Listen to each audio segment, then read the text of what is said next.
Olá, pessoal, boa noite. Estamos aqui com mais um convidado no Conversa na Galley. Estamos aqui com o Virgínio Corriere, ele que durante 31 anos atuou como oficial do Exército Brasileiro, tendo chegado ao posto de coronel, e no Exército se especializou como piloto de helicópteros, em investigação e prevenção de acidentes aeronáuticos. E realizou também um curso de mestrado em ciências militares. Vou aqui apresentar a minha amiga de Galley, Mirela Moro. Boa noite, gente! Estou adorando aqui estar com vocês hoje, com o nosso convidado Corriere, como ele gosta de ser chamado. Depois ele vai explicar o porquê, eu vou querer saber, hein? Eu estou muito feliz hoje. Corriere. Boa noite, tudo bem? Muito obrigado aí pela oportunidade, estou muito feliz de estar aqui com vocês e espero que a gente tenha uma conversa bem legal, como são as conversas na Galley, né? Nos voos do Brasil e mundo afora. Com certeza. Exato. Seja muito bem-vindo, Corriere. Obrigado. Então, vamos começar.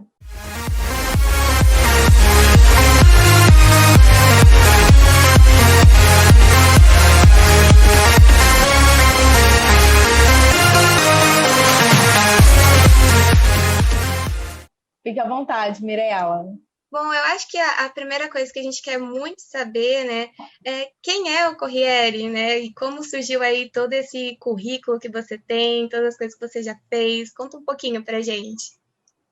Bom, uma coisa que eu sempre falei para o pessoal que trabalhou comigo é o seguinte: muitas vezes a gente olha um currículo que tem muita coisa e eu dizia para eles, olha, a minha diferença para vocês é a data de nascimento.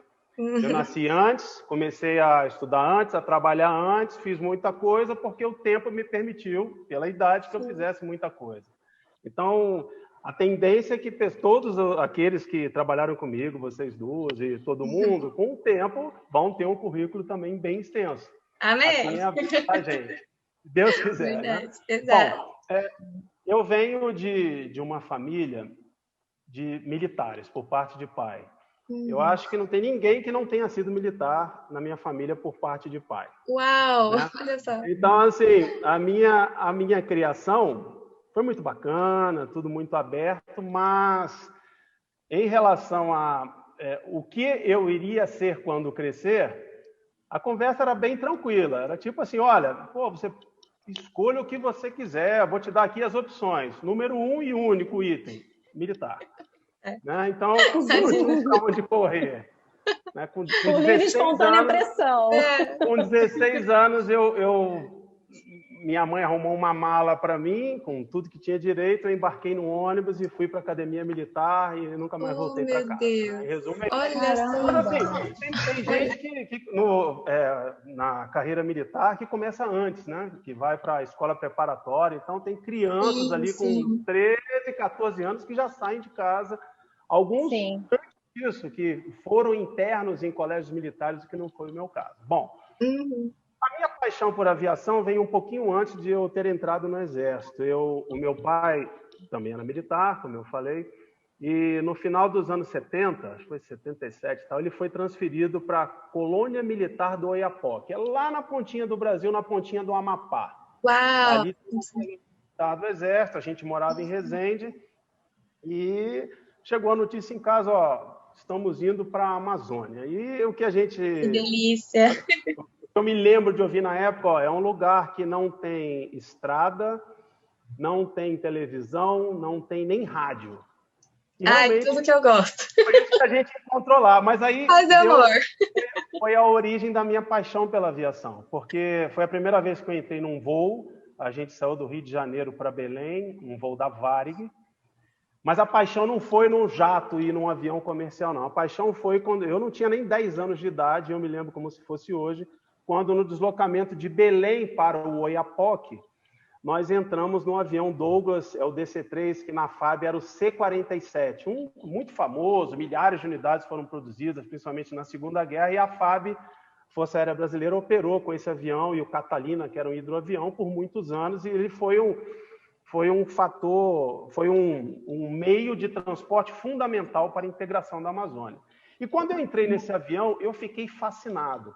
Eu fiquei fascinado com o cheiro da gasolina, eu fiquei fascinado com o ruído, eu fiquei fascinado em ver aqueles bancos laterais, aqueles comandos de voo totalmente antiquados, que hoje a gente só vê em museu.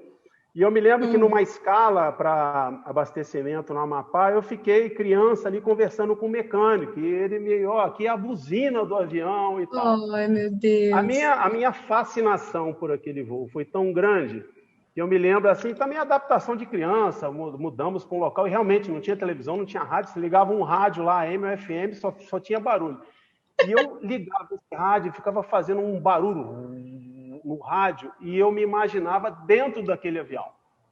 Tamanha foi a paixão. E ali, várias vezes, nós fomos a Belém, ia e voltava de Catalina, ou de C-47, pegando, era uma aviação, depois eu vim entender um pouco melhor, né? Era uma aviação romântica, não tinha GPS, os pilotos da Força Aérea eram verdadeiros heróis voando lá com auxílio. Quando tinha um NDB, já era muito, né? Aquelas tempestades da Amazônia, o cara tinha que voar por baixo, tentar achar pista e tal. Mas, enfim, essa é a origem da minha paixão por aviação. E a carreira, então... Incrível. A carreira, então, seguindo, na época a gente já morava em Brasília, de escolher a profissão, como eu falei, eu não tinha alternativa. Ou era militar ou era militar. Tinha vontade aí para escolher, militar. E aí eu fui seguindo os passos de família. Eu, na época, não era um concurso público, né? Isso aí mudou depois, mas tinha um concurso, a gente fez uma prova, eu estudava aqui em Brasília, e, como eu disse, aos 16 anos ingressei na Academia Militar. E que foi assim, a minha profissão base, né? Que me ensinou, me tornou um homem, me tornou um profissional, me ensinou a respeitar pessoas, né? O Exército é uma escola de liderança. Hoje a gente vê, eu acompanho, né, coach de liderança, curso de liderança, pós-graduação em liderança, MBA em liderança. Na época a gente tinha algo assim muito rudimentar em relação às teorias de liderança. A gente aprendia muito na prática. E aí você via e observava algumas pessoas que se destacavam nesse aspecto como tendo a liderança em si, na sua personalidade, no seu jeito de ser. Ai, que legal. Já até imagino. Acho que encontrei isso em mim, né? Eu sempre gostei muito de lidar com pessoas. E na academia, você fica 4 anos lá num regime de internato, né? Isso é até hoje. E tem um local que você todo dia entra em forma, uma formatura para tomar café, entra em forma. Depois do café tem uma formatura nesse mesmo pátio, para almoçar, para jantar. Então, você passa 4 anos passando por esse pátio 3 vezes por dia, no mínimo. Eu não entendi frase... assim, o que é essa formatura depois do café? A formatura é o seguinte, é colocar todo mundo organizadamente em blocos, entendi, paradinho, bonitinho, igual você vê nos desfiles de 7 de setembro, tudo bonitinho, e entra marchando no refeitório. É isso. Nossa, exercitando a disciplina, né? Exatamente, hierarquia e disciplina. Mas uma coisa interessante que desde o primeiro dia a gente observa é que no alto do prédio, é um grande pátio, né? No alto do prédio tem a seguinte frase: cadete, que é o título de quem é aluno na academia, cadete. Ides comandar, aprendei a obedecer. Né? Então, é uma frase bem curta, mas de muito significado, principalmente para a liderança. Se você dia quiser mandar em alguém, não no sentido de mandar, não isso, comandar ser alguém. Ser um líder, né? Ser exatamente, um líder. Gestionar alguém, você tem que primeiro aprender a obedecer. Essa é a grande lição que a gente aprende no Exército. Então, no primeiro ano, você faz todas as tarefas que um soldado faz. No segundo ano, você desenvolve o que o cabo faz. No terceiro ano, o que o sargento faz, já começa a entrar no oficial. E o quarto ano é a sua preparação final para você ser um oficial. Então, você passa por todos os degraus da hierarquia da carreira militar. A minha profissão, estando lá, eu concluí que foi muito bem escolhida, eu me realizei. Você faz muitas amizades que permanecem até os dias atuais. Você tem uma rede de relacionamento fantástica, né? Eu conheço gente, tem em Manaus, tem amigo? Tem. Fortaleza? Tem. Porto Alegre? Tem. Aqui em Brasília, vários. Muito bacana. E a carreira me proporcionou experiências fantásticas. A primeira delas foi realizar meu sonho de ser aviador. Ai, que incrível, né? Eu estava no Exército e no meu terceiro ou quarto ano da academia, não me lembro bem, eu ouvi a notícia, olha, o Exército vai ter a sua aviação. Eu falei, pronto. Ganhei, né? Já ganhei minha Agora vida não aqui. tem como... Já ganhei minha vida. Aí eu me formei. Depois de formado, eu fiz um requerimento, é como se fosse você mandar um currículo, dentro do Exército chama requerimento. E eu falei, eu gostaria de fazer o curso de especialização de piloto de helicóptero. E deu certo. Ai, que incrível. Aí lá em 1990, o Exército ainda não tinha uma escola de formação de pilotos. Eu fui para a Academia da Força Aérea para fazer a teoria, no segundo semestre de 90. E em 91 eu fiz o curso prático de piloto de helicópteros. E aí segui a carreira militar, paralelamente, de aviador militar, de helicópteros no Exército, com tudo que tem direito, né? Me realizei, servi na Amazônia, foi muito bacana, a gente voava muito lá, a família era prejudicada, porque eu quase não entrava em casa, mas profissionalmente sempre foi uma realização. E assim, eu tenho uma curiosidade, o que que fazia, assim, para onde... O helicóptero, por exemplo, ele levava o quê, sabe? Na aviação militar, você treina para uma aviação de combate, transporte, infiltração de tropa, né, resgates. Você faz também a parte logística quando é necessário. E a operação na Amazônia ela é muito interessante, né? Que você já tem que se planejar para operações 3, 4 meses à frente por causa por causa do combustível. O Exército tem cerca de 30 pelotões de fronteira lá em todo o perímetro da região amazônica. E muitas vezes o acesso é só por avião ou por balsa. E aí você tem que fazer o para chegar. Então, as missões são as mais variadas. Fazíamos muitas operações com a Polícia Federal, né, com a FUNAI, retirada de garimpeiros de terras indígenas, alguma destruição de pistas clandestinas usadas por narcotráfico. Então, é uma aviação tipicamente militar. É incrível. Eu sou apaixonada pela Amazônia e até mesmo com as queimadas nas últimas notícias que a gente viu, né? O quanto que isso não influencia no Brasil todo, no mundo todo, né? Então, para mim, é incrível. A Amazônia é o coração do Brasil, né? Uma região fantástica para se vai. Com relação a queimadas, eu servi lá em 1996, 97. Me lembro que teve uma época que teve uma grande seca lá, né? E houve dias de você querer decolar visual em Manaus e não conseguia por causa de fumaça. Você não enxergava 3 metros à frente. Não conseguia decolar. Nem visual, nem instrumento. Não tinha os mínimos para uma decolagem. Desde aquela época, né? Bom, mas vamos andar, senão a gente vai passar 5 horas aqui. Imagina, vamos lá. Então, assim, no Exército, como eu já falei, fui aviador militar em sua plenitude, tive a oportunidade de me especializar na área de safety e na investigação e prevenção de acidentes aeronáuticos, exerci essa tarefa em muitas unidades de aviação do Exército e fui, paralelamente, sendo promovido e ascendendo na carreira. A profissão militar, já falei da liderança, do que a gente aprende, né? Você tem uma parte assim, de muito sacrifício da família. Eu por exemplo, mudei 14 vezes. Uau! Então, muitas vezes, para a esposa conseguir uma recolocação é bastante complicado, a não ser que ela tenha uma profissão que seja uma concursada, né, federal, ou alguma profissão que seja de fácil acesso a alguma recolocação. Mas a família sofre bastante, né? Não foi uma nem 2 vezes que a minha filha, numa mudança, ficava 3 semanas aos prantos. Isso aqui é horrível. O bom era lá. Mas hoje está todo mundo feliz aqui em Brasília. Que bom. Bom, eu tive uma experiência muito interessante também no Exército, que quando eu fui selecionado para ser observador militar no Sudão.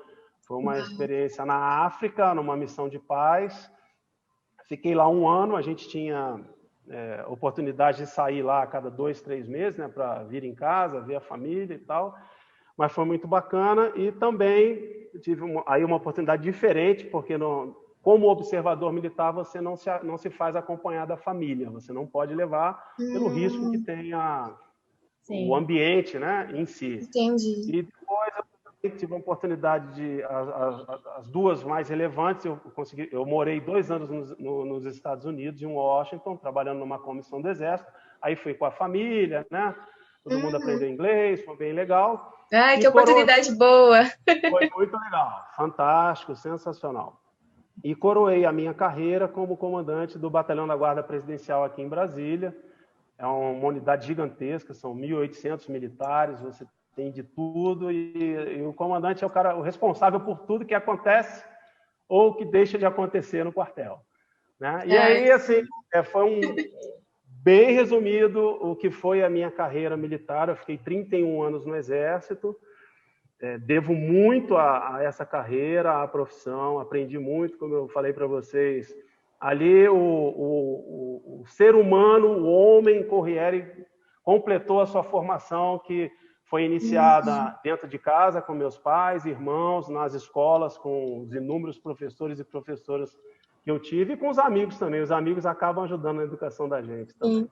O que eu acho muito legal de tudo é que você não necessariamente precisa só ficar em uma função, né? Quando você vai para a área militar. Você tem várias funções. Não, bem dinâmico, é muito dinâmico, né? E as especializações são as mais diversas, e aí tem gente que entra para uma área mais tecnológica, o outro vai para uma área mais operacional, de combate mesmo, vai fazer guerra na selva, vai ser comandos, forças especiais, paraquedista, outros para uma área, como eu fui, de aviação. Então, o leque é enorme, realmente, é muito bacana. Ai, adorei. E essa missão de paz que você fez no Sudão, você ficou quanto tempo, Corriere? 1 ano é a missão. 1 ano? Como é que é uma missão dessa? O Exército participa desde os idos de Suez, tem muitos anos que o Exército brasileiro contribui com a Organização das Nações Unidas, enviando observadores militares ou tropa também. Um exemplo de envio de tropa para uma missão bem-sucedida foi a do Haiti, que o Exército teve uma presença muito marcante durante muitos anos lá no Haiti. Mas no Sudão, o que aconteceu no Sudão? Hoje são 2 países divididos, né, com sua autonomia, de cada um, são 2 estados diferentes, mas na época eles tinham a parte norte majoritariamente muçulmana, de ascendência árabe, tinha terminado um combate mesmo, uma guerra com a parte do sul, que era mais tribal, uma parte bem aquela africana que a gente conhece e ouve falar e assiste nos filmes. Eles tiveram um conflito com muitas mortes e tal, mas assinaram um acordo de paz. Aí a Organização das Nações Unidas vai e instala uma missão de paz no país. Para quê? Para garantir que as cláusulas do acordo de paz sejam cumpridas. E o observador militar é o olho das Nações Unidas ali nos detalhes, nos municípios do país e tal. Foi uma missão muito interessante. No início a gente fica, não digo medo, né, mas você fica assim, um pouco tenso, primeiro pelo afastamento da família, segundo, o que eu vou encontrar lá. Mas você chega, se adapta rapidamente, faz amizades. Era um grupo interessante. No grupo que eu estava, no sul do Sudão, havia mais de 43 nacionalidades diferentes representadas por militares. Então, meu filho, eu acho que é até mais fácil de se adaptar, às vezes, né? Porque tem várias pessoas ali diferentes. É tudo tão diferente. Aí você acaba indo alugar. A gente alugou uma casinha lá, com um brasileiro canadense. A gente tinha mais ou menos os mesmos costumes, né? A gente se dava muito bem. Mas é interessante. Aí você aprende a respeitar a individualidade de cada um, as diversas culturas. Você tem que ser mais tolerante. Então, eu falo assim, qualquer lugar que me colocar, eu consigo me adaptar. Sim. Brasileiro é adaptável. O brasileiro é fantástico. E, assim, uma coisa bem interessante é como o brasileiro dá show onde quer que ele vá. Com certeza. É impressionante. O brasileiro, a gente é muito respeitado nas missões de paz. E outras missões que o Exército, a Força Aérea, a Marinha enviam militares. a gente sempre é muito respeitado pela alta qualidade dos nossos recursos humanos. E não, isso não, eu tenho certeza que isso não é somente na área militar. Você vê quantos tripulantes nós não temos na Emirates, na Qatar, na EasyJet, na Ryanair, e todos, você pode ver, todo mundo muito bem respeitado. Todo mundo tem sempre um brasileiro ali. Exatamente. Nós somos uma agente de altíssima qualidade. É verdade. Muito inteligente também. A gente sempre está atualizado, né? Eu acho muito legal. Às vezes o país não é tão atualizado, mas a gente sempre procura estar a par de tudo. Eu acho isso ótimo. Muito. A gente, quando você participa assim, de alguns seminários, outro dia, webinários agora, né? O termo da moda. Teve um falando dos biocombustíveis para carro, para ônibus, para van. Menina, parecia que os caras estavam falando grego, assim, os professores doutores. É muito bacana você ver como o brasileiro tem uma representatividade de uma qualidade elevadíssima e em qualquer área. Nós somos muito bons. Né? Somos bem vistos. Faltando um ajustezinho na engrenagem, a hora que isso aqui encaixar, ninguém segura. É verdade. Gente, falamos bastante da área, né? Carreira militar. Profissional, da carreira militar, a parte mais humana. Agora vamos falar um pouquinho mais da área técnica, não é mesmo, Mirella? Porque o Corriere, ele saiu da área militar e hoje ele é diretor de segurança operacional e operações da Associação Latino-Americana e do Caribe de Transportes Aéreos, que é a ALTA, não é mesmo? Então, é sobre isso também que ele vai falar agora com a gente. Então, Mirella, pode tirar a sua dúvida, que eu sei que você tem uma dúvida muito bacana aí que todo mundo deve ter, né? Na verdade, para mim, eu quero saber como que você chegou aí, né? Eu acho que essa é a grande pergunta, né? Quais foram os passos aí? Também. O primeiro passo foi tomar a decisão de passar para a reserva. Né? Após 31 anos, em casa, quando você vai tomar uma decisão, você tem que listar vários fatores e comparar. Prossigo, qual linha de ação você vai adotar? E dependendo da linha de ação, um fator vai ser melhor que o outro, o segundo fator é melhor a decisão 2, o terceiro fator é melhor se eu tomar a decisão e tal. Então, eu fiz a gente chama no Exército de um estudo de situação e decidi, vou para a reserva remunerada. Quando eu decidi, eu comecei a ver como é que está o mercado de trabalho para piloto de helicóptero ou na área de safety. E aí você começa a conversar com os amigos, como eu falei, eu conheço bastante gente, né? E aí um falou, tem uma empresa no Rio de offshore que está precisando de alguém para tomar conta do safety. Eu falei, opa, quem que é lá? Rapaz, é um cara lá, um tal de comandante X. Eu vou evitar citar nomes aqui, porque quando você fala de alguém, você pode esquecer de outra pessoa e eu seria injusto. Com certeza, a gente super entende. Então aí para essa vaga de safety em uma empresa de offshore do Rio, o cara me passou, liga para esse comandante que ele que está... Eu falei, caramba, comandante X. Aí comandante, tudo bem, eu sou o Corriere, passei para a reserva e tal. Tem condições de vir aqui amanhã? Falei, tenho. E eu não tinha experiência nenhuma de RH, nunca tinha visto um RH na minha vida, porque eu entrei no Exército, na academia, as seleções, nunca tinha sido entrevistado e nada. E eu estava no Rio, onde é a empresa. E quando ele falou, vem aqui amanhã, eu falei que ia. Aí, na hora de ir, eu estava assim, com um sapatênis, uma calça jeans meio desbotada, estava no Rio, um calor, era final de janeiro, fevereiro. Nossa, muito calorzão. Colo meio desbotado, e assim fui. Né? Mas quando eu cheguei lá, esse comandante, quando veio me receber, eu olhei para ele e falei, cara, eu te conheço. Isso foi em 2015. Ele falou, de onde? Eu falei, olha, nós fizemos o curso de investigação e prevenção de acidentes aeronáuticos juntos em 1992. Ô, louco! Aí ele, caramba, você é fulano. Aí acabou a entrevista. Ele falou, não, você tem que passar no RH ali, e aí o RH fez a parte formal, né? Fiz um testezinho, tive que fazer a análise de um relatório de prevenção e tal, para ver. Porque o cara de safety ele tem que escrever bem, né? Você faz muito comunicado, você Muito faz relatório, análise. né? Faz análise. Começar ali o nós foi, nós vai, você já está fora, né? Então o RH fez esse teste. Uma recrutadora conversou comigo e tal, mas com o comandante X, a entrevista acabou com, pô, é você e tal. Acabou ali. Aí eu fui embora como é bom fazer amigos na vida, né? Quando a gente vai... Exatamente. Olha como... Eu falo muito isso aqui em casa, minha filha, para os meus filhos, para todo mundo. Trate sempre todo mundo muito bem. O mundo gira, os anos passam, e muitas vezes lá na frente, e graças a Deus, isso aí é uma prova de que isso faz bem, né? Sim. É salutar.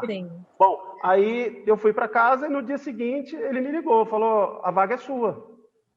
Aí foi o tempo de eu vir a Brasília, voltei aqui, arrumei umas coisas e fui para o Rio. Aí fiquei como safety, né, dessa empresa de offshore durante 2 anos. Me adaptei muitíssimo bem, não tive problema nenhum de adaptação entre calçar um coturno ou calçar um sapatênis, né? Ao invés de usar farda, usar uma roupa social e tal.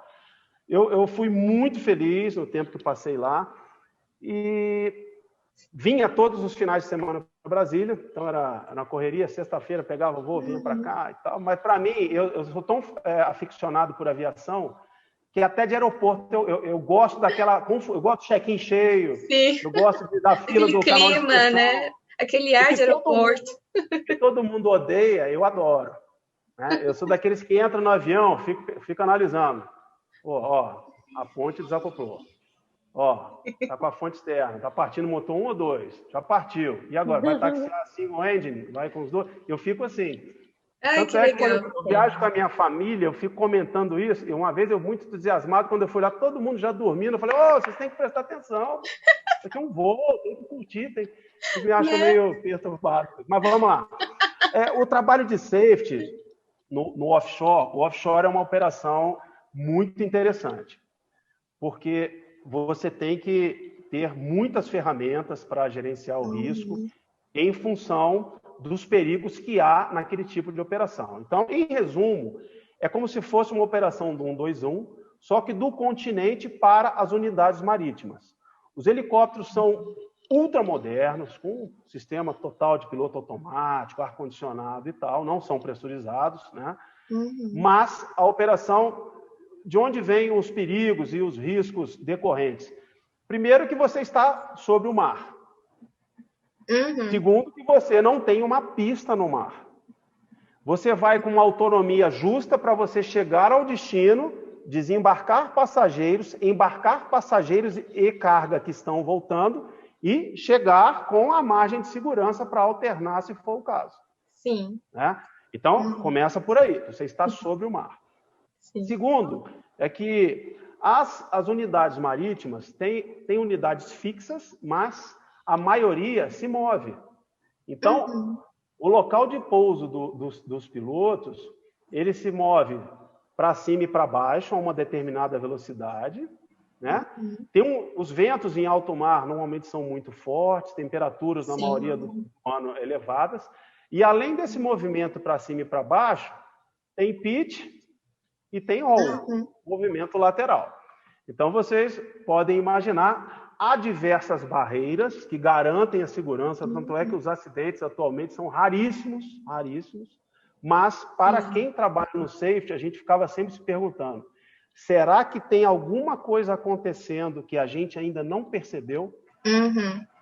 Então, você estava sempre ligado nos reportes de safety, que é já foi relatório de perigo, depois o Air Safety Report e tal, os relatórios que a gente recebia de todo mundo da manutenção, a gente estava sempre ligado nisso.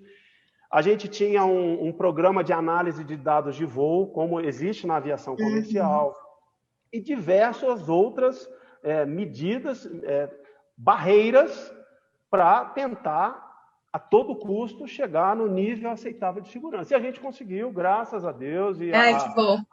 Graças a excelente performance dos tripulantes, né, pilotos. Tem helicópteros que têm comissário de voo, né, os helicópteros maiores, o S-92, e o H225, eles têm comissário de voo, é um trabalho muito importante, porque tem passageiros do offshore, que trabalham nas unidades marítimas, que eles ficam nervosos. Então, eles recebem um briefing da aeronave numa salinha nos aeroportos. Né? Não é dentro da aeronave, porque com o ruído o cara não consegue escutar nada. Então, eu achei muito legal, desculpa te cortar, mas só para comentar, assim, para a galera que está assistindo, que poucas pessoas sabem que existe a profissão de comissária no helicóptero também, né? Tem. Isso é muito legal da gente comentar. E muito importante, os helicópteros, esses maiores, com, não me lembro, acho que eram 19 assentos, tem o comissário, comissário ou comissária, né? Tem a bordo e desempenham um papel fundamental, muito importante. Tem sim. Mas, como eu disse, a operação, ela não é preocupante, mas você tem que estar sempre ligado. Então, eu já falei das medidas, relatório de prevenção, análise de dados de voo, a gente tinha umas 15 ferramentas, né? No offshore, os tripulantes, mecânicos, exceto o pessoal do administrativo, os gestores e tal, trabalham por quinzena. O bom disso é que você, no dia 1º de janeiro, você já sabe tudo que vai acontecer com você durante o ano. Você já sabe que, se você é da primeira quinzena, do dia 1º ao dia 15, você vai trabalhar durante todos os meses do ano, exceto aquele que você vai tirar suas férias. Nossa, isso é ótimo mesmo. O lado bom é isso. O lado ruim é que, quem tiver aniversário na primeira quinzena, você não vai no aniversário. Quem casar na primeira quinzena, você não vai no casamento. Não tem nem como negociar, né? Não, a não ser que a sua base de operação seja na cidade onde vai ocorrer o evento, que você dorme em casa. Você cumpre o limite, né, a regulamentação de um tripulante normal. Então, uma preocupação que a gente tinha é que os tripulantes, eles iniciavam a quinzena descansados. E aí ele começa voando todo dia. Primeiro dia, segundo, terceiro, quarto, quinto, sexto, sétimo, oitavo. Quando chega do 10º dia em diante, as pessoas naturalmente começam a ficar cansadas. Então, era um cuidado que a gente tinha que ter de conversar, estarmos sempre presentes, para bater um papo, saber e tal. Esse era um. O outro... Tomar um café, né? Aquela coisa... Exatamente. Sempre antes de um efetivo iniciar a sua quinzena, a gente preparava um briefing de safety para dizer, olha, na quinzena anterior aconteceu isso, tenham cuidado e tal. Eram briefings bem legais que a gente procurava fazer presencialmente. Quando não era possível, tinha um representante lá na base de operação que fazia esse briefing, a gente enviava por e-mail. Então, assim, a experiência nessa empresa foi sensacional. Eu aprendi ali a admirar muito o profissional civil de aviação, que até então eu não conhecia. O meu ambiente familiar e profissional, desde que eu nasci, havia sido majoritariamente militar. E ali eu passei a conviver profissionalmente num ambiente civil. Então, como eu disse, aprendi a admirar muito esses profissionais, que são vocês, né, os aviadores militares, os tripulantes, os aviadores militares, os aviadores civis, os tripulantes civis, de maneira geral. E, para mim, foi indistinto. Era um tripulante. Né? Era um tripulante. E o meu trabalho lá, com uma equipe também fantástica, era, a todo custo, garantir que não houvesse um acidente. E a gente conseguiu. Né? Graças a uma série de fatores, a uma série de medidas, de barreiras. Então, enquanto você estava lá, não houve nenhum acidente? Não. Olha, que bênção. Ai, que que bênção, né? Muito bom. Hoje em dia, assim, se você comparar o que era a aviação, tanto de helicóptero como a comercial, no passado, é raríssimo você experimentar um acidente. Né? Hoje em dia é muito raro. Aquela aviação romântica, né, que você via, eu me lembro de eu mais novo, na ponte aérea, o comandante, agora vamos fazer uma passagem pela praia da Barra. Hoje em dia, se um comandante fizer isso, ele está ferrado, né? Mas a aviação romântica, o cara pegou o helicóptero, vou dar um rasante na casa da namorada, vou dar um rasante para minha... Não existe mais isso. Você, na aviação comercial, no offshore, você é 100% monitorado. Sim. Né? Fora isso, existe já uma maturidade, uma consciência, né, de que aqueles tempos românticos ficaram para trás. Acho que eu Porque você entrava no avião, acendia um cigarro, né? Então, podia fumar. Uma maleta com vinho. No voo de Brasília para o Rio, você recebia uma maleta com vinho, talher de metal. Gente, que chique, né? Beleza. O meu acesso ao mundo corporativo foi por meio dessa grande empresa offshore no Rio de Janeiro. Fui muito feliz, aprendi muito. E lá eu trabalhei num dos ramos da segurança, que é o safety, que hoje é o sistema de gerenciamento da segurança operacional. Tem um curso que a ANAC ministra, muito bom. E o seu grande objetivo é garantir que os níveis, que os riscos sejam baixados até um nível aceitável. Que você não perca ninguém, que você não tenha danos ao material porque custa dinheiro e tal. O que ninguém quer na aviação comercial, seja ela 121, ou qualquer que seja, o que ninguém quer é um acidente. Com certeza. É isso. Porque além de vidas que podem ser perdidas, é muito custo, né? Existe muita coisa envolvida. Imensurável. Exatamente. Bom, o meu acesso, então, ao mundo corporativo, eu não vou chamar assim, de fácil, não é que ele tenha sido fácil. Uma série de coincidências fizeram com que eu tivesse um acesso rápido a essa empresa. Eles estavam precisando de alguém, eu tinha a disponibilidade e as competências que eles precisavam. Por ironias do destino, já conhecia o gestor, e deu tudo certo. Que bom. Mas enquanto eu estava lá, como eu falei, eu já morava em Brasília, minha família nunca mais saiu daqui e tal. Eu vinha toda sexta e voltava domingo. Nesse meio tempo, eu vi que, eu falei, poxa, e linha aérea? Será que se eu fosse trabalhar numa linha aérea, eu conseguiria viajar para casa com mais facilidade e tal? E aí eu me lembro que surgiu, eu vi no LinkedIn, surgiu uma vaga de gerente de aeroporto de uma empresa aérea, era a Avianca Brasil, que não preciso esconder, Sim. E a empresa do Rio é a Omni Táxi Aéreo. Omni. Omni Táxi, fantástica, empresa sensacional, composta de gente da mais alta qualidade. Legal. Bom, mas aí eu vi uma vaga gerente de aeroporto na Avianca. Falei, caramba, deixa eu ver.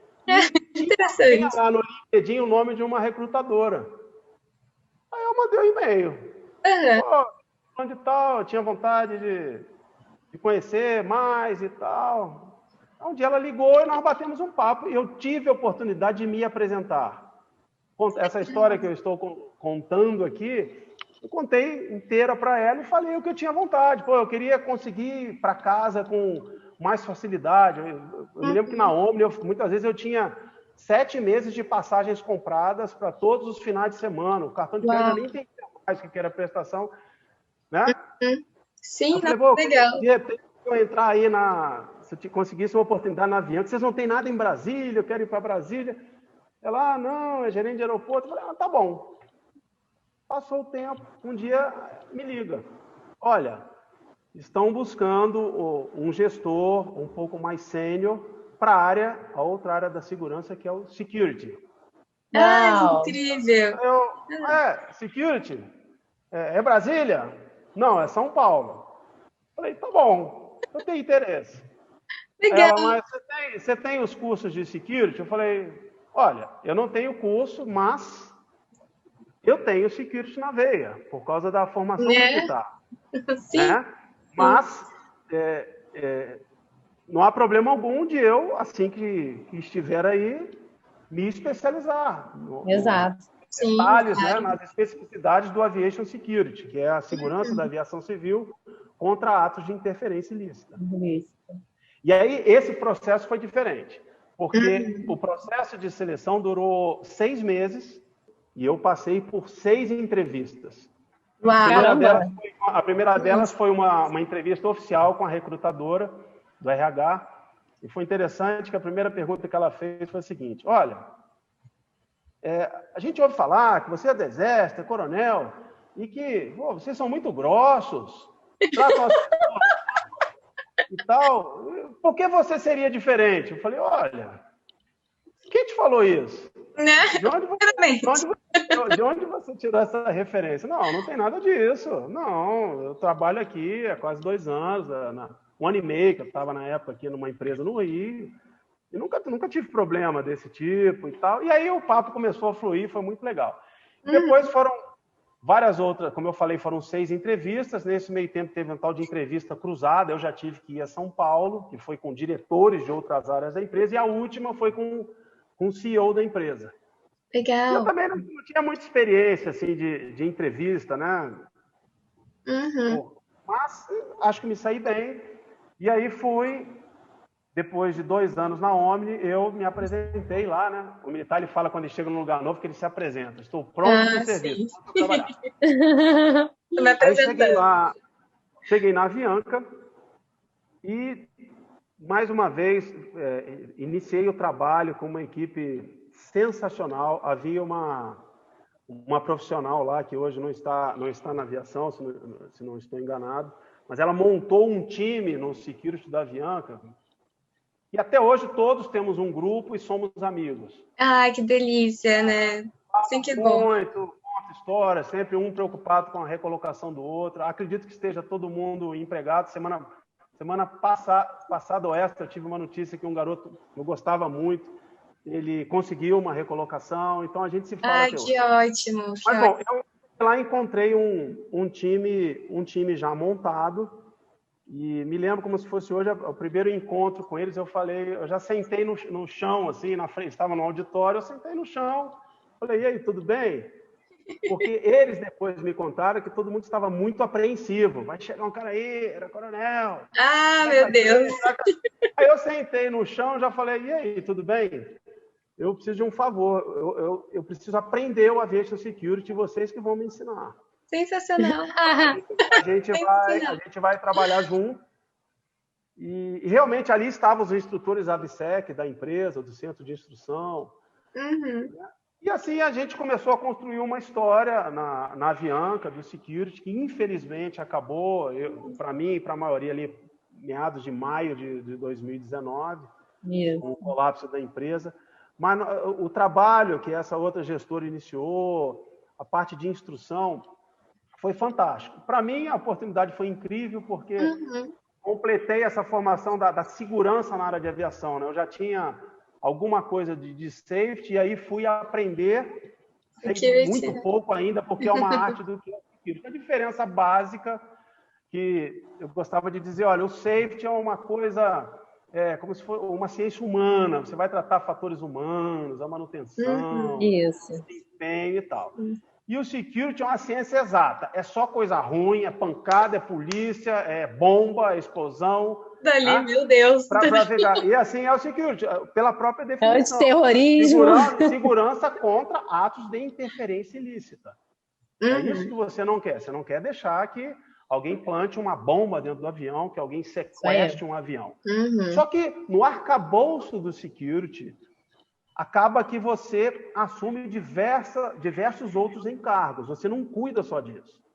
Não só de atos de interesse. Aí você começa a ver parte de fraudes, você começa a ver a parte de documentação de embarque,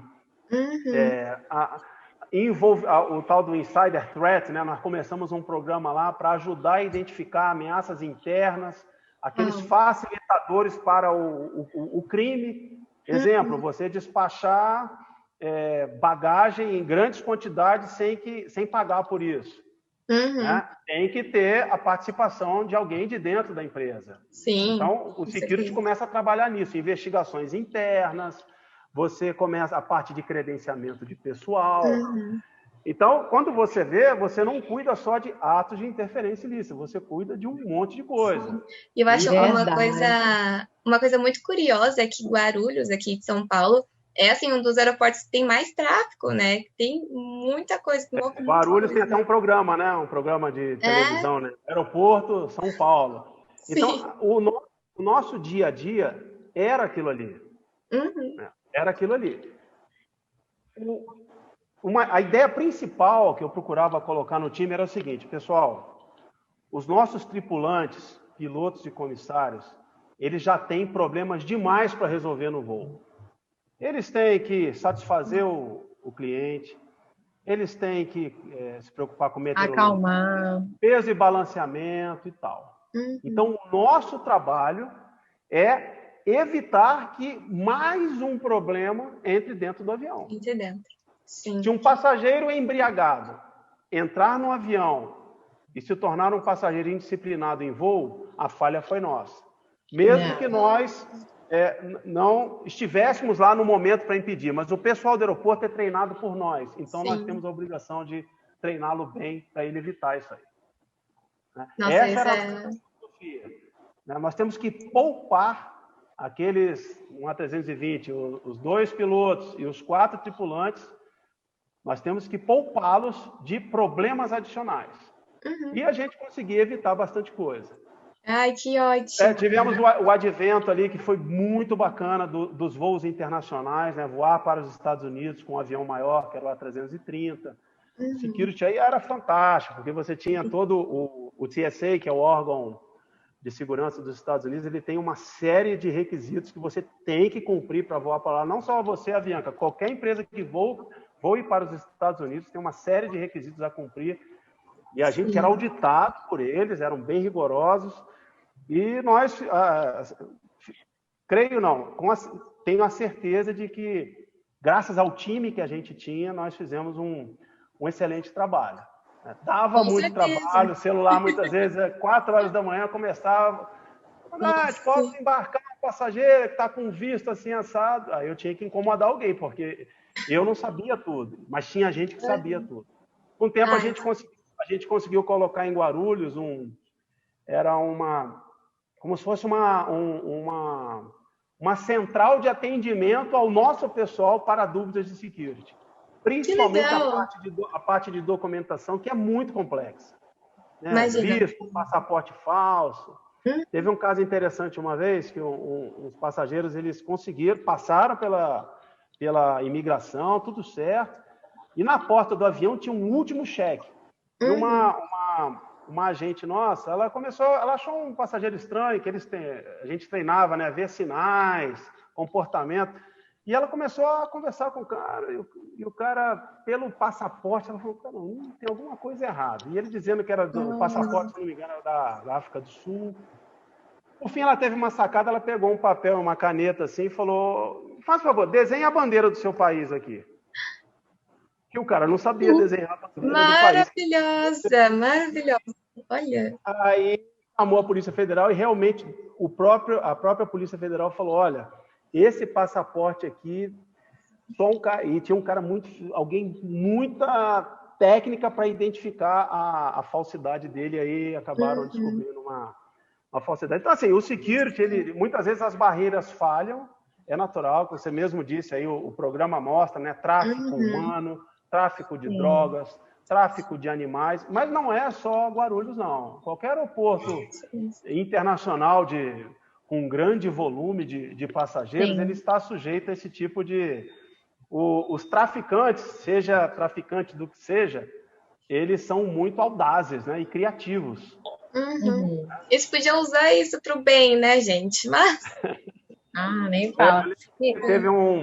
A gente começou a estudar para fazer um treinamento, principalmente para os voos internacionais, que você treina, algumas empresas têm isso, você treina os comissários de voo para identificarem passageiros que estão sendo submetidos a tráfico humano. É uma coisa assim, tem muitas técnicas, não é fácil, que muitas vezes a pessoa sendo traficada, ela não sabe que está sendo traficada.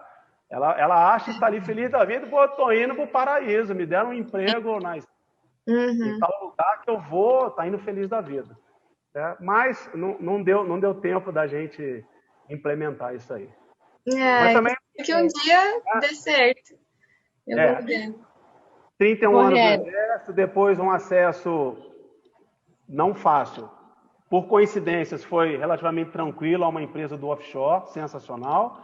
E após isso, um acesso para um outro lado da segurança, do security, numa empresa da aviação do 121 comercial, que foi a Avianca.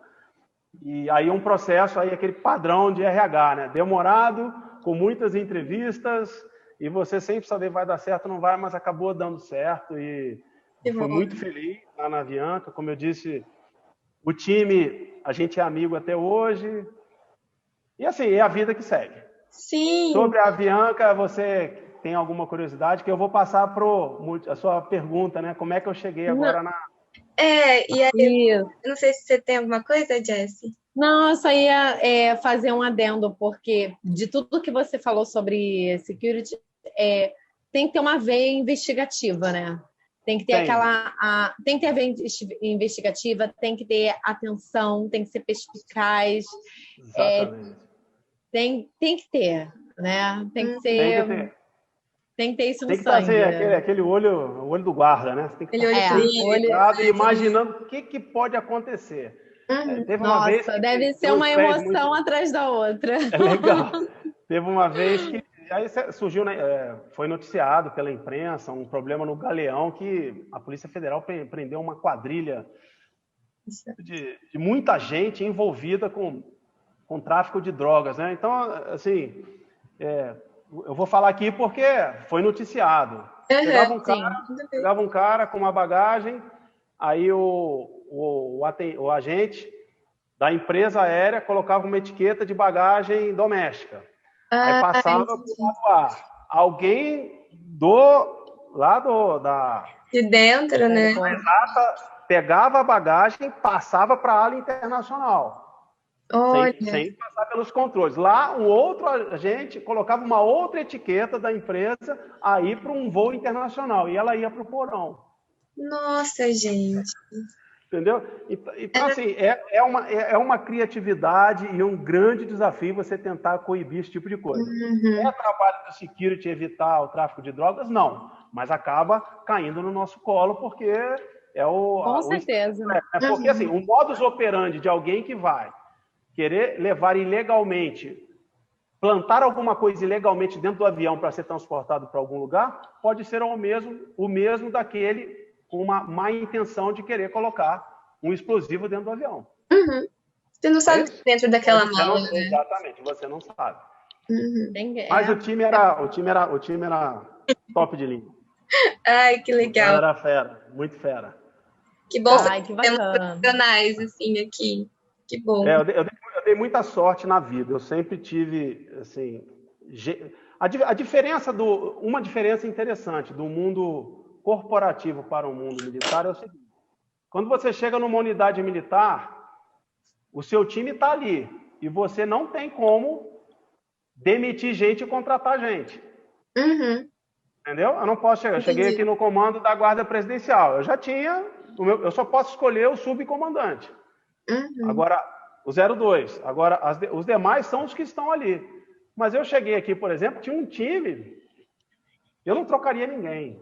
Tem muita sorte. Que incrível. O mesmo aconteceu na Omni e o mesmo aconteceu depois na Avianca. Sim, é verdade. Eu tive muita sorte. Muita sorte. É muito bom, muito bom. Um ou outro caso isolado, assim, de você... Isso aí acontece em qualquer lugar, né? Mas 98% eram... Eu adorei todas essas experiências. Para mim, a curiosidade que eu tenho é como que foi a sua recolocação, né, depois da Avianca. Como é que foi? A Avianca já estava ali... Até 2018, segundo semestre, a gente vinha bem na Avianca, né? Voo internacional, Miami, Santiago, Nova York, abrindo base no Brasil, o security bem estruturado, central, telefone, tudo azeitado, né? O negócio estava rodando direitinho, os contratados, a gente reduzindo dívida que havia, estava tudo equilibrado. Quando foi chegando no final de 2018, a gente começou a notar, já não veio o orçamento que a gente precisava, e foi. Quando chegou ali abril, maio de 2019, já estava todo mundo começando a sair por vontade própria, por necessidade, né? Os gestores chegavam, temos que cortar. Foi um período, bastante difícil, né? A gente lá, já vou entrar na alta, tá? A gente lá, o que eu fiz?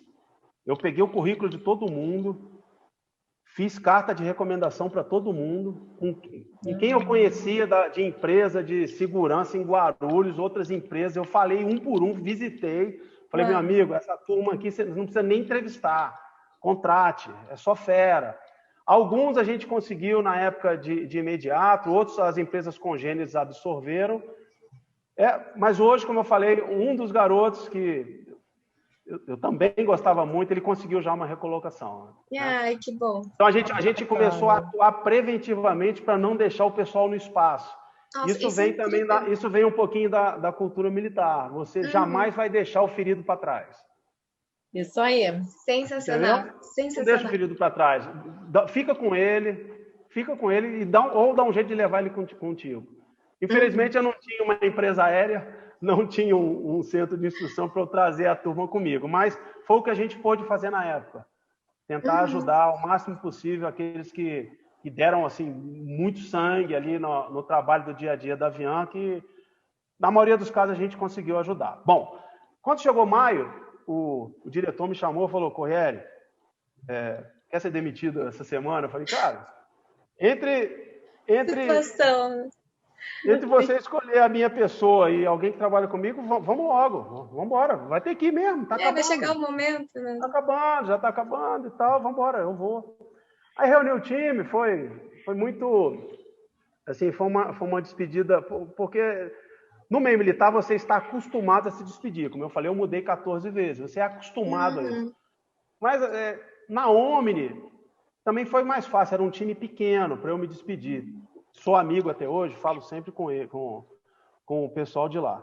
Mas no Security, a gente formou uma família, né? Era um grupo ali, diretamente no Security, nós éramos cerca de 20, e a gente era muito ligado. Então, foi um momento, assim, bem desgastante para mim e para o pessoal. E saber que a empresa que a gente tanto gostava estava colapsando. Isso foi muito ruim.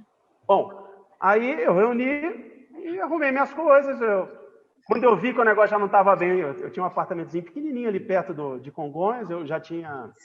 Fiz a devolução do apartamento e as minhas coisas couberam numa mala, eu vim embora para Brasília. Mas na semana desse meu desligamento, que o diretor me chamou, o próprio diretor falou, cara, me perguntaram aí se eu teria alguém para indicar para trabalhar numa associação. É um trabalho diferente, é como consultor e tal. Eu falei, Machado... Uma coisa também que eu aprendi no Exército, cavalo passou encilhado, monta. Se você tiver vontade, você pula dele. Sim. Agora não deixa ele passar, porque você não sabe, de repente o cavalo é manso, vai te levar para um lugar bacana. O cavalo encilhado monta. Se passarem dois, aí você tem um poder de escolha, mas na época eu não tinha poder de escolha. Eu falei, Machado, eu teria vontade sim de tentar. E também foi muito meteórico. Em uma semana, eu estava assim, nessa posição de consultor, como eu te falei, não é um trabalho como a gente está com CLT, que negócio, é diferente, você é consultor, faz um trabalho, mas, mais uma vez, me realizei. Agora, a mudança do Exército para a Omni e a Avianca, para mim, foi mínima. Porque, como eu disse lá atrás, no IDES Comandar, Aprender e Obedecer, eu adoro trabalhar com gente. Sabe aquela coisa de mimimi de trabalho? Eu gosto daquele troço. Gosta de mimimi, gosta das barrigudas. Gosta, tem uns barracos, aí você vai, acalma conversa com o outro. Gestão de conflito. Gestão de conflito. E assim, o mais legal é você poder passar a sua experiência e as suas crenças, não estou falando de crenças religiosas, as suas crenças de coisas que vão dar certo para o pessoal mais jovem. Isso é legal demais. Sempre adorei isso. Quando eu cheguei na alta, o safety da alta sou eu. Só você, não tem ninguém comigo. Não, a gente tem um grupo. É um trabalho, assim, como eu falei, foi uma mudança bem radical. Primeiro porque home office. Antes da pandemia, eu viajava bastante. Pelo menos 2 vezes por mês eu estava ou fora ou aqui no Brasil e tal. Sim. Mas eu tenho também uma característica de sempre enxergar, tem gente que enxerga sempre o lado negativo das coisas. Tem gente que entra num shopping e fala, não vai ter vaga. Não vai ter, vou ficar rodando. Vocês conhecem gente assim, né? Ele entra no shopping, não vai ter vaga, não vai ter estacionar o carro, não vai ter, vai estar cheio, vai estar cheio. E para essas pessoas, acredito que não tem vaga mesmo, ele vai rodar ali, tem que rodar.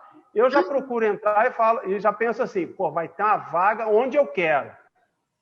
Não é e na frente. Tem, não, mas eu procuro pensar assim. Eu gosto de sempre, mesmo nas situações mais... Ainda hoje eu estava conversando isso com meu filho. Ele falou, pô, aquela vez eu achei que você não ficou, pensei que você fosse ficar mais nervoso e tal. Eu falei, não, quanto mais grave é o problema, mais tranquilo eu consigo ficar. É da minha natureza. Né? Então, na alta, eu trabalho sozinho, mas também, peraí, pô, você está trabalhando, está ativo, voltou para a área de safety, está conhecendo agora um safety. Na Avianca, o security era do lado do safety e da qualidade. Pô, e tinha comandantes lá, que sem brincadeira, os caras eram, caramba, como eu aprendi, eram bem mais jovens do que eu, né? 20 anos pelo menos mais jovens do que eu, mas tinha uma bagagem de aviação enorme. Então, eu ficava observando o trabalho deles e aprendi muito com eles. Então, na alta agora, eu estou vendo e podendo contribuir na área de safety da aviação comercial do 121 e de uma área muito mais abrangente, que pega a América Latina e Caribe. Sim, incrível. Apesar de ser um trabalho, não vou chamar de solitário naquele jeito, estou sozinho. É o dia inteiro, você em um webinário e tal. Este ano de webinários está mais difícil porque eu acho que ninguém aguenta mais ficar sentado atrás do computador. O problema é que está todo mundo em casa, né? Por outro lado, tem oportunidades incríveis como essa que a gente está tendo agora. Verdade. Você consegue conhecer pessoas numa mensagem de LinkedIn ou no WhatsApp, consegue conversar com pessoas e consegue passar a sua experiência de uma forma muito mais dinâmica para dezenas, centenas de pessoas sem sair da sua casa. Incrível. Então, tudo tem um lado bom. Então, a Alta é uma associação de transporte aéreo, a gente tem cerca de 100 associados, não só empresas de transporte aéreo, mas tem escritório de advocacia, e a gente tem empresas que voam na América Latina e Caribe ou que voam para a nossa região. Por exemplo, a KLM é associada, a Gol, aqui não vou citar empresa, no Brasil, Gol, Azul, Voipass, Latam, né? A Rima, que é uma empresa que voa aviões menores lá em Rondônia, são todas nossas associadas e diversas outras aí na região. E o trabalho do Safety, o nosso carro-chefe é a organização do Pan American Aviation Safety Summit, que este ano, 2019, em junho, foi em Quito, no Equador. Ano passado, era para ter sido em junho, em São Paulo. Aí adiamos para outubro, adiamos para junho deste ano. E agora, se Deus quiser, vai sair. Nós vamos fazer esse Safety Summit em São Paulo. Que legal. 1º a 3 de novembro, no Hotel Hilton Morumbi. Legal. Esse, então, é um seminário de safety aqui, pan-americano, maravilhoso. Tem muita gente boa para falar, compartilhar suas experiências. Então, esse é o carro do chefe do safety. A associação, ela promove outros encontros. Tem um que é só para CEO, que vai ser em Bogotá, o foi em Brasília. Então, vão quase 60 CEOs de linhas aéreas. É bacana para altíssimo nível. Tem um de direito aeronáutico, que este ano vai ser no Rio de Janeiro, em setembro. E tem um mais ligado à manutenção, que vai ser em Punta Cana. Então, a associação, ela trabalha para desenvolver de forma sustentável e segura a aviação na América Latina e Caribe. Esse é o nosso foco. E nós organizamos esses eventos, fazemos alguns trabalhos junto a alguns estados para promover a aviação, resolver problema das associadas. Criaram agora uma regra que vai ser prejudicial para a gente. Exemplo, no Brasil, a gente tem feito um trabalho juntamente com a ABAR aqui do Brasil e a IATA. Um deles é em prol da adoção do Jet A como combustível de aviação, porque ele é mais barato que o Jet A1. Então, esse é um tipo de trabalho de associação. Né? Um outro é tentar diminuir a judicialização aqui no Brasil. Uau, gente. Uma das empresas, ela tem 50%, uma das linhas aéreas que operam no Brasil, ela tem 50%, isso aí é público também, porque eu já ela tem 50% da sua operação no Brasil. Uau! 50% fora. Agora, mais de 99% das ações judiciais são do Brasil. Gente, que legal! Então, esse é um típico trabalho, não é da minha área de safety, mas é um trabalho da associação. Ai, que Então, ótimo, vocês Corriere! tiveram, em rápidas palavras aí, não sei se eu me fiz entender muito bem, eu contei assim, Claro que minha profissão mãe, que foi a formação militar no Exército, durante 31 anos, depois a minha mudança para o mundo corporativo, passei para a OMNI, offshore, como safety, depois um processo seletivo padrão, né? Fui para a Avianca trabalhar em security, e do security também foi um processo tipo da OMNI, né? Ele foi muito rápido e foi uma coincidência de fatores favoráveis a mim que me permitiram rapidamente também conseguir uma recolocação diferente na Associação Alta, que eu estou adorando também. Apesar de eu não ter aquela confusão que eu tanto gosto de escritório, trabalhar com gente. Verdade. Eu adorei toda a sua experiência, todo o conhecimento que você passou para a gente, que foi muito de verdade. A gente já está chegando nos minutinhos finais, então eu vou agradecer já a sua participação aqui no canal com a gente. Foi incrível e de verdade espero que um dia a gente possa até conversar mais, né? A gente tem muito assunto ainda para explorar. Temos muita coisa, sim. Eu agradeço muito a oportunidade que vocês me deram. O tempo é curto e tem que ser mesmo, porque se começa a falar demais, as pessoas se cansam. As pessoas, como eu disse, estão cansadas de tanto webinário, mas vocês estão dando uma oportunidade muito mais para as pessoas terem conhecimento de outras profissões, de outras experiências, do que para a gente de poder falar. Eu já vivi a minha experiência.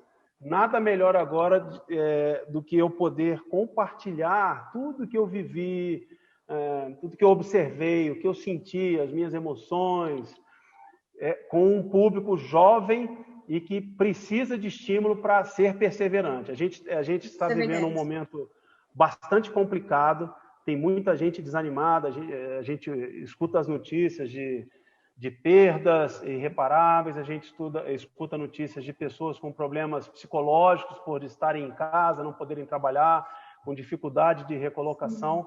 Mas a mensagem que eu gostaria de deixar, sem ser piegas, é de que isso vai passar em algum momento, vai passar, toda crise passa, e eu vislumbro que a gente vai viver momentos de grande euforia num futuro próximo. Amém. E a coisa estabilizar. A gente já vê aí uma Itapemirim, que já tem um avião em São Paulo, né? Gente sendo contratada, e se Deus quiser, outras virão. E principalmente para quem é de aviação, quem é apaixonado por aviação, como somos nós, várias oportunidades vão surgir aí num futuro próximo. Ainda mais num país com uma vocação de aviação doméstica. Nossa aviação tem muito para crescer. Não só doméstica, como internacional, né? Mas a gente é um país continental. Então tem tudo para... Vai dar certo, não se desanimem, né? Tenham fé. Outra coisa que eu falava para o meu pessoal, uma pessoa equilibrada, ela precisa ter fé, não, independentemente da religião que ela vai escolher, mas ela tem que ter uma crença e acreditar numa força maior que vai levá-la para um caminho do bem, para um caminho melhor. Precisa ter fé. Ela precisa de trabalho, não necessariamente estar empregada. Ela precisa, para estar bem além da fé, ter amor pelo trabalho, vontade de acordar, de perseverar, de dar o seu melhor onde quer que ela esteja. Sim, e ela precisa, não menos importante, de família. Né? Porque na hora que o bicho pega, quem segura as pontas da gente é a família. É verdade. Tá? Quem está em cima desse pé, com certeza vai ser feliz. Jess, você tem uns segundinhos ainda aí para dar tchau. A gente acaba com a Jess. Eu só queria agradecer. Eu até fiquei emocionada aqui, porque um protagonista ele falou exatamente a essência do canal. Ele entendeu perfeitamente a essência do canal e, nossa, isso pra gente que está aqui ouvindo vocês não tem preço, de verdade. É exatamente isso. Obrigada, viu, gente? Obrigada, Corriere. Obrigada, Tornaram o meu dia Jess. muito feliz. Muito obrigado. Beijo, obrigada, gente. Tchau, gente. Obrigada Não se pela esqueçam de se inscrever no oportunidade. canal, hein? Deixa seu likezinho aqui. Verdade. Beijo. Tchau, tchau.